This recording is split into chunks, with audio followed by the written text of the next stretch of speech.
Toda la cultura, todos los días, ¿por qué no? Esta frase tan extraña, tan larga, tan poco mercadológica, nos sirve para intentar ser breves, concisos y romper un poco el esquema de los podcasts así largos, kilométricos. Me toca estar con mi gran amigo y aquí en su estudio que se llama Zarigüeya Bar, Romualdo Gallegos Gómez. ¿Cómo estás? Muy bien, Gerardo, buenas noches. Es un honor estar aquí en tu programa. Oye, compadre, ya sabes que yo te quiero mucho y que además admiro mucho tu trabajo como escritor y más como mediocampista. Eres un gran creativo y además metes goles y eres bueno para romper los ataques del enemigo. La lectura, la literatura, la escritura, yo digo que marcan el inicio de la cultura, el inicio de que el hombre deja de ser salvaje e intenta, por conveniencia económica, ponerse de acuerdo con otros hombres y después, como un destino inevitable, llegar al arte, la belleza que nos ocupa algunos en esta ciudad de Monterrey. ¿Tú cuántos libros ya tienes publicados? Pues yo tendré algunos 10 libros publicados en diferentes géneros y de diferentes momentos. Mira, aquí tenemos algunos. Ahí están algunos libros. Este de El Zorro, Mis Mundo y un vecino que no sabía su nombre. Este libro me encanta, me acuerdo que lo presentamos aquí en este programa hace unos 20 años, ¿no? Sí. Fácil, a lo mejor un poquito más. Sí, creo que es uno de los libros que marcan el inicio de mi carrera como escritor. Porque son unos como poemas, pero también son como cuentos brevísimos. Sí, pues mi forma de experimentar con la palabra es ocuparme de todos los géneros. Lo mismo escribo chistes, parábolas, ideas sueltas, poesía, cuento. Y últimamente me ocupo de la novela como género maestro, ¿verdad? Como género madre. Empezaste en la crónica. Mira, no, fíjate que yo fui ganador por la beca del Centro de Escritores con un proyecto de novela. Lo chistoso es que nunca la publiqué, nunca me convenció finalmente su terminado y decidí postergarla. Pues ahora tengo ya casi 30 años con esa novela que pienso publicarla, si Dios quiere, este año que viene. Mira qué bien. Bueno, el libro que te publicó José Eugenio Sánchez, a mí me encanta. ¿Ese es El Operador o cuál es ese? Sí, yo creo que ese es el libro fundador, que es la reunión de las crónicas de la ciudad, que me hace el favor Eugenio y creo que el profesor Dante cuando ocupaban un puesto en la cultura en Ciudad Guadalupe, que son las crónicas que se publicaron para el periódico El Norte los domingos, en un proyecto editorial de cultura y de difusión de la literatura que se llamó, si mal no recuerdo, Obra Negra. Antes de Ensayo, entonces. Probablemente se llamó primero Obra Negra y luego Ensayo, pero fue la misma editorial, digamos, del norte. A mí me encantan esas narraciones. Hasta intentamos alguna vez hacer una película, ¿te acuerdas? Sí, cómo no. También lo haremos en el 24. Lo haremos, claro. Oye, Romualdo, pero también tienes un trabajo en la docencia. Tú has trabajado mucho como maestro e incluso maestro de maestros. Hace pues algunos 12 años presenté un trabajo que es la única vez que he concursado un par de veces que he concursado para ensayo político, fíjate. Y tuve la fortuna y la suerte de que me dieran el primer lugar con una serie de ensayitos muy sencillos sobre democracia y educación. Entonces, a partir de esta oportunidad, yo me decidí un poco a experimentar también con el ensayo. En este caso, se refería a la educación de los pueblos. Fíjate que yo tengo ya también bastante rato en el periodismo y ahora que tenemos un gobernador tan inquieto, ambicioso, que a mí me parece, a mí personalmente me parece admirable en estos rasgos, ha hecho mucha obra y es un polemista, no le teme a las broncas. Me he preguntado sobre los límites de lo político y de el trabajo cotidiano, o sea, de los caprichos de los gobernantes. Ya. De repente salen los programas de educación, los programas sociales, o sea, depende del carácter tan particular del estilo por el que votamos, Claro. luego el destino de los pueblos. Pues mira, yo siempre he pensado que una ciudad, como una familia, como un pueblo sin proyecto educativo es un hombre desnudo en la selva, ¿verdad? Es una persona o un pueblo que no nada en el mar, que no avanza, que está atorado en la historia. Entonces yo pienso que un gobernante o un político que su interés es administrar pues, la política pública, lo primero que debe ocuparse es de la educación. O sea, entendemos perfectamente que una ciudad sin infraestructura pues también es un problema, ¿no? Llamémosle transporte, seguridad, atención, todas esas cuestiones materiales o infraestructura, pero la educación creo que es la infraestructura del alma, ¿no? De un pueblo. Entonces yo siento que un político moderno que avance con la rotación del mundo debe estar ocupado de la educación. Y pienso que yo sueño, o tal vez creo que el político debe leer, debe ser un lector, debe ser un profesor, debe ser una persona que todo lo que haga, todo lo que dice todos los días, si está en redes o no está en redes, influye en la formación de los alumnos y del público en general. Entonces, un político que no impacta en la educación, no creo que sea un político que esté influyendo en la evolución de un pueblo, ¿no? Del primate que es el hombre, ¿no? Claro, Y que claro. aspira a ser un ser civilizado. Entonces yo pienso que en un político es que debe de darle prioridad a la educación y a la lectura. Sí, por supuesto, porque como lo mencionaba yo al principio, pero tú mucho más tienes armado este corpus, que no es un discurso, pero sí lo es. Sí, claro. Avanzamos como sociedad en tanto nos preocupamos más por el otro, por ponerse en los zapatos del otro y resolver los problemas en común. Ha habido grandes escritores o intelectuales que son políticos. Churchill ganó el premio Nobel. Claro. Mario Vargas Llosa intentó ser presidente de Perú. Samuel es doctor en Derecho y créeme que sí le ha leído bastante, aunque también le gusta mucho hacer chistes. Pero sí ha habido también muchísimos políticos que hemos sufrido y que no le entran a la lectura porque les parece tal vez una pérdida de tiempo. Bueno, el concepto de lectura es un concepto ya más holístico, ¿no? No se refiere solo a libros, sino el concepto de lectura es pues leer la política, leer a los pueblos, leer la industria, leer la publicidad, leer el cine, leer el arte. Entonces yo pienso que el gobernante o el quien administre la educación pública debe leer todo, o sea, debe de leer lo que está sucediendo en el mundo, debe leer el fútbol, debe leer lo que esté pasando en el mundo, lo que se necesite. Entonces el gobernante debe de navegar, ¿verdad? Debe de dirigir el barco hacia donde el mundo lo lleve, que del mundo debe avanzar obviamente hacia la democracia, hacia la equidad, hacia la justicia, ¿no? Que parece un término ya bastante utilizado a todo lo largo de la humanidad y la educación, pero yo siempre he pensado que la justicia es una buena palabra que se debe emplear y que debe estar en boga para siempre. Bueno, y además que así también se empieza a rodar la bola que lleve a que haya mejor educación para los niños en las escuelas, a partir de la voluntad política del que manda, pues. La educación, Sí falta. ¿Cómo está la educación en Nuevo León ahorita? ¿Cómo Yo, sientes tú pues, en relación a hace 30 años, 40? la educación está en un bache, ¿no? En un bache histórico. Primero porque la escuela pública, históricamente como está, ya está rebasada. O sea, las redes sociales ya dejaron atrás la escuela.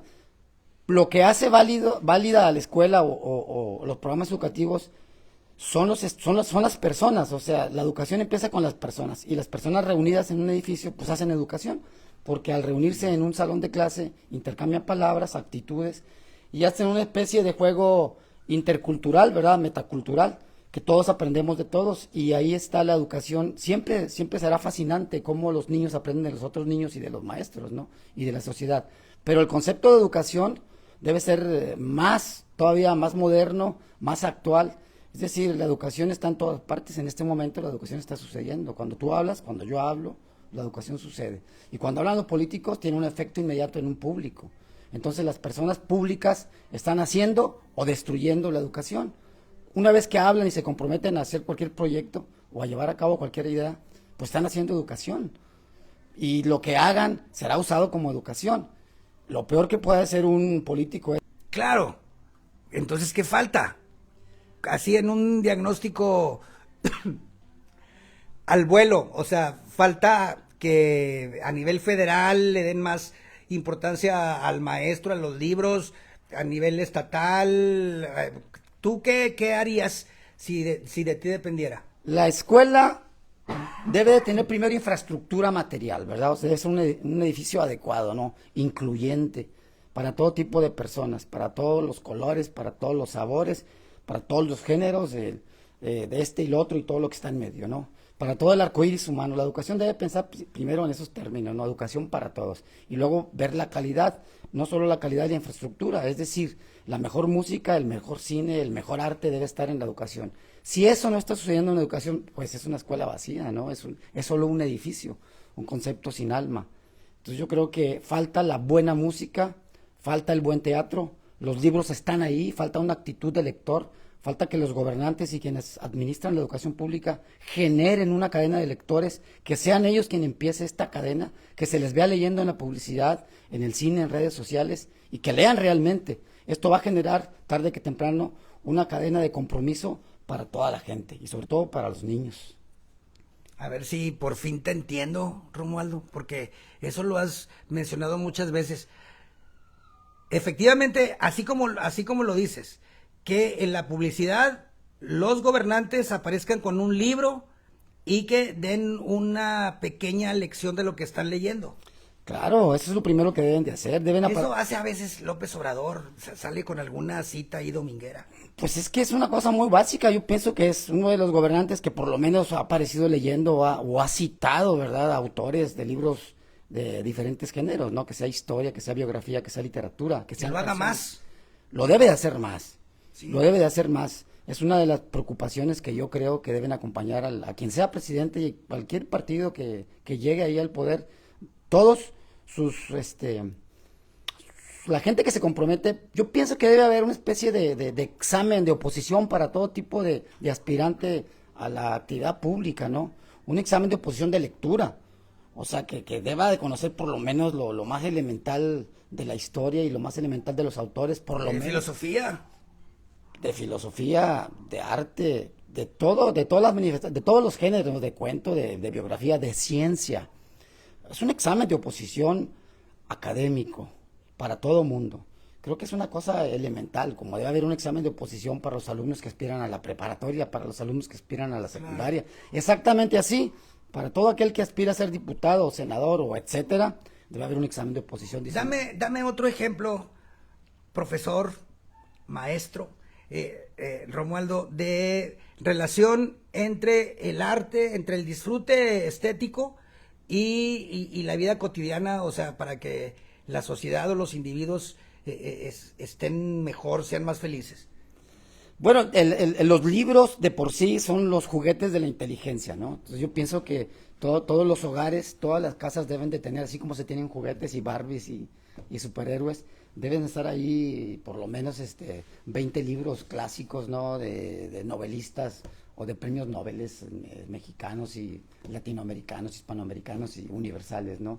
Entonces creo que eso aporta una cierta alegría. Acuérdate que el lector no solo vive una vida, sino que vive todas las vidas y todas las geografías y todos los mundos posibles. Es un viajante, ¿no? Un viajero permanente en los mundos posibles que crea la literatura y el arte. Lo mismo aplica para todas las expresiones artísticas, ¿no? Digo, la pintura abre ventanas, abre posibilidades, la música, el ritmo, todo eso reunido, el arte en sí mismo, toda la obra literaria, la obra de teatro, todas las Sí, manifestaciones, lo el que, cine. lo que tú, estoy intentando volverlo práctico, de lo que tú me hablas, que no suene tan idealista, es que esto definitivamente se lleve a cabo, o sea, todos los días, para los niños y también para toda la gente, ¿verdad? Y puede ser en una campaña real, o sea, que el gobernador de Nuevo León, el gobernador de Sonora, de Aguascalientes, de todas partes, aparezcan diciendo esto. Claro, claro, como todos los dirigentes de los sindicatos, lo primero que deben hacer es leer. Yo no me explico un tipo de cacique sindical que no tenga lectura o que no tenga formación. Y si están en el ramo, en el área de la educación, es lo primero que se debe notar y se nota en el lenguaje y se nota cuando expresan ideas y se nota cuando enriquecen el vocabulario. Digo, sin lectura no hay, el problema es que no hay riqueza de ideas y de posibilidades, ¿verdad? Cierran mundos y se crean un discurso monotemático y no abren las ventanas a las posibilidades de lo que está pasando en los mundos posibles, que es el arte. Mira, yo voy a tratar un tema ahora, el último, y con esto cerramos. Sí. Trataré de explicarme bien y tú me contestas y ya, tal vez sea una pregunta dividida en dos. Yo ya me estoy haciendo viejito, tal Todos. vez andropáusico, o sea, ya me enoja cualquier cosa, pero especialmente no me terminaba yo de enojar del discurso de el Bad Bunny, y ahora sale otra cosa peor que se llama Peso Pluma. Digo, peor no en el sentido de que expresa unas ideas y de que pueden ser creativas o no tanto, ¿verdad? En lo musical, en la lírica, pero sí manejan abiertamente un discurso amoral o inmoral donde encumbran al crimen, la infidelidad, el desmadre, porque así se llama, o sea, el caos, como si eso fuera muy bueno y entonces el refugio es que los demás inconscientemente lo quieren.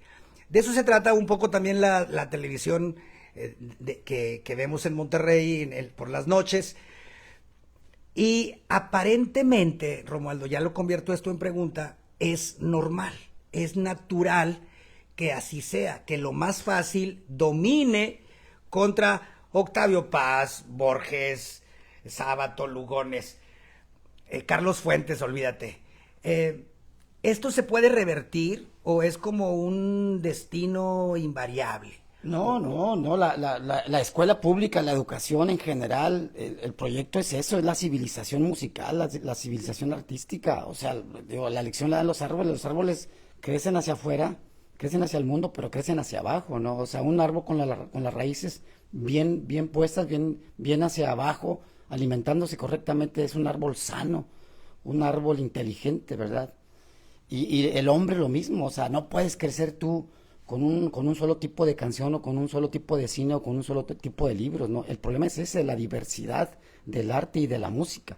Por mí es igual que se hagan jóvenes, pues creando su propia música y sus propios ritmos. A mí me parece interesante ese fenómeno, pero el problema es que en las escuelas públicas debe abrir y debe descubrir todos los géneros, o sea, ¿dónde está el tango? ¿Dónde está la música mexicana? La música ranchera, el rock and roll, el jazz, ¿dónde está el jazz en las escuelas primarias? Jamás se ha discutido, no hay palabra, no hay concepto, no hay jazz en las escuelas, no hay tango. Hay un vacío real, ¿verdad? Contra la sobreexposición de estos otros O sea, opciones, ¿verdad? no es casual que se haga ese tipo de música, ese es un proyecto de una clase que sabe que con esa música tendrá ahí a los ratoncitos encerrados en su ratonera, divirtiéndose como animalitos, ¿verdad? Con esa música, con una temática de sexualidad expuesta y como dices tú, normalizar todo lo que está pasando, ¿no? En el ámbito de las redes y de la vida, ¿no? Digo, yo entiendo que es la vida real, pero bueno, hay una palabra que es ética, ¿no? Y que la educación básicamente se alimenta de una ética,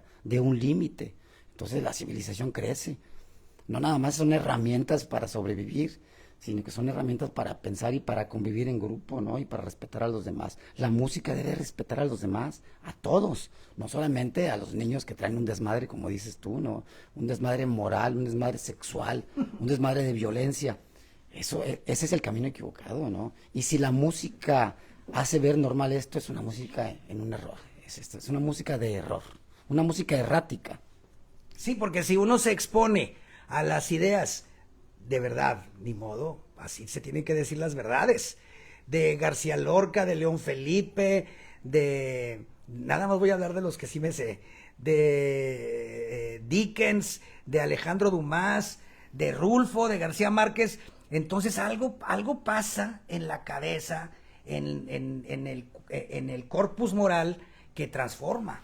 Una vez... Pero si no tiene la posibilidad, porque en la escuela no se los presentan, pues entonces ¿cómo? ¿Quién les va a presentar a, como dices tú, a Rulfo, ¿verdad? ¿Quién les va a presentar? Pues ya no se hable de los clásicos, ¿no? Ya no se hable cuando menos del boom mexicano, de Onetti, de Saramago, pues no sé, de Octavio Paz, como dices tú, de Borges, ¿no? De lo más cercano que tenemos y incluso de los escritores. Mira, hay una cosa bien extraña que pasa en educación, sobre todo en el Estado. No conocemos a los escritores del Estado de Nuevo León, solamente nos limitamos a don Alfonso Reyes, ¿no? Lo cual, pues que es muy importante Alfonso Reyes, pero hay escritores nuevoleoneses o neoloneses que están ya en el mundo circulando con novelas interesantísimas, ¿no? Bien hechas, bien editadas. Bueno, todo eso lo debe tener el alumno. Entonces la educación crece como se expande como un queso gruyère, con muchos agujeros, sin un alma y sin una estructura, ¿no? Que va a tener que tronar, obviamente. ¿Cuándo truena la educación? Pues cuando existen los movimientos sociales, ¿no? Cuando se vienen las revoluciones culturales, las revoluciones musicales y las revoluciones políticas. Ese es el problema de la crisis de la educación. Muy bien, pues ya terminamos.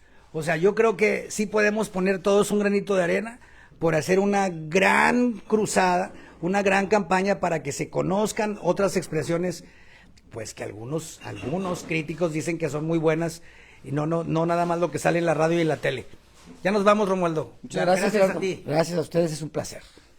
Este es el principio, ¿eh? Luego le seguimos. Sí, claro que sí. Órale, pues. Gracias a todos los que están detrás de la cámara, especialmente a Claudia Ojeda. Adiós.